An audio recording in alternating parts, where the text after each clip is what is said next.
Day 658 of spraying dog medicine on my hands to make them tougher. This is sharpening my shins and elbows until they can cut through things. Can I cut a baseball bat in half with my shin? How about a watermelon with my elbow? We're gonna find out right now, all in ultra slow motion, 1,000 frames per second.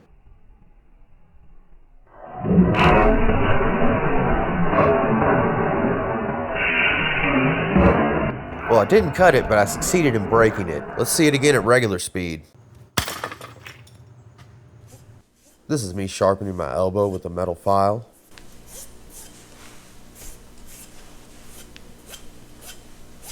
Nice and sharp. Let's see if we can slice through this watermelon.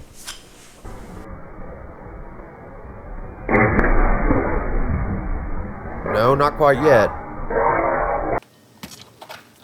Let's finish it off with a punch.